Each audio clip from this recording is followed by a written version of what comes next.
What's amazing about D.Party is that you get to know about the startup events, the benefits, not only in Korea, but in other major countries all in one event. Now, let me introduce the startup policies, the new coming events, and the benefits in other major countries. Let's fly over to Australia. Australia is quickly building a startup nation centered in tech and blockchain. The country has listed software firm Atlassian in Nasdaq, with its share price just jumped in the past years. They have major VCs like Blackbird and benefits like tech vouchers and loans to boost startup growth. In May, the largest Asia-Pacific B2B conference will be held with over 230 speakers. They can house 2,500 people over 11 floors.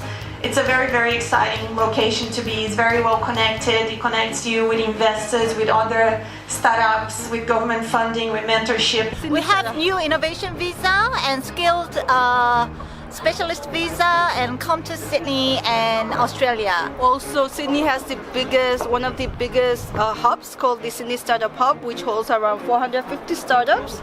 And we've got most of the accelerators starting from a pre-stage, Series A, B, C, working within the one big space. So I think that will be a great opportunity for you to further develop. Come to Australia, get it, mate! Hong Kong is not only for sightseeing, it is the heaven for startups. With $1.5 trillion of GDP, which outstands even Indonesia, this place is the shortcut to advance to China. Income tax is only 15%, a single tax rate. Transfer income tax 0, VAT 0, custom tax 0, inheritance tax 0. Wow. Country has two-tiered profit tax, which for corporations with 2 million Hong Kong dollar earned will be taxed at only 8.25%. Along with super tax benefits, Hong Kong provides with 300% tax reduction for corporations over $2 million R&D expenditure. If you want to build a company in Hong Kong, it will only take 5 weekdays to establish. Next up is Czech Republic. The country is heavily investing in artificial intelligence. Czech Republic has more than 500 AI engineers with 5 AI institutes. There are many AI companies and startups per population, which ranks 4th after Israel and Canada. The country wants to invite many companies, startups around the world to collaborate with Czech AI companies. Core competence in the AI, I would say it's under the Czech AI Center, which is based in Prague.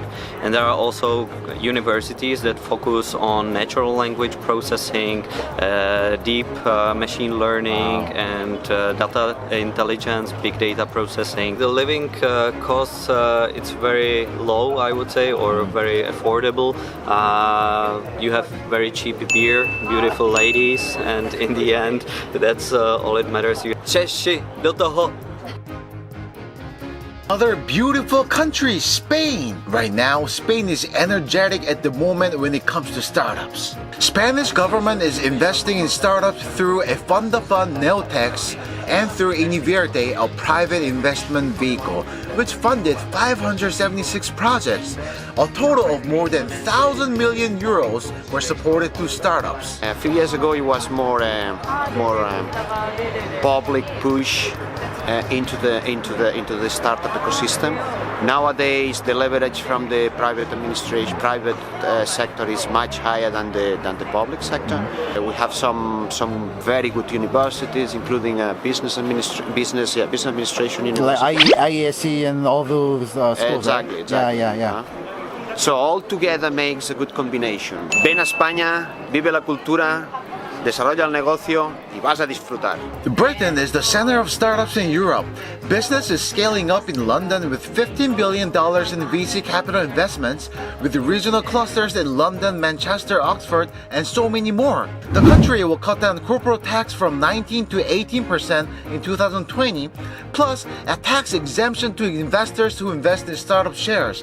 Companies will benefit at 10% reduced tax on their profits if they generate revenue from intellectual property, and entrepreneurs with at least £50,000 funding can apply for Tier 1 visa. There will be a FinTech Week in April in London, where 2,000 industry stakeholders will gather up for 2 days. Another spectacular country is Denmark. Denmark is the fastest growing country in Northern Europe, which has the most advanced digital economy with its best entrepreneurship ecosystem, with so many outstanding startups. Foreign startups can easily go to groups like Copenhagen for the Win or Tech BBQ to icebreak and build network. The country wants to invite startups in water, energy, and urban solutions. France, a nation known for great food and arts, is now known as the startup nation, with leading ecosystem like Station F, the largest startup facility where Facebook and MS work, has 71 innovation clusters along with great educational institutions and universities to collaborate with. We do have joint programs that help Korean startups actually go to Austria and vice versa. Austrian startups come to Korea. So with D.CAMP, for example, we partner for the Go Seoul program, which enables Austrian startups, 8 of them, again this year, to come to D.CAMP, to be a resident here for 2 weeks and to make business contacts, joint projects, and sell their business ideas also to investors. 다녀오셔서 감사하고 저희 D.CAMP는 기본적으로 연결의 전문가, 모두를 연결하는, 그래서 많은 분들이 연결이 되었으면 좋겠고 오늘 나왔던 많은 이야기들 저희들 같이 공유하겠습니다. 고맙습니다. We are all connected.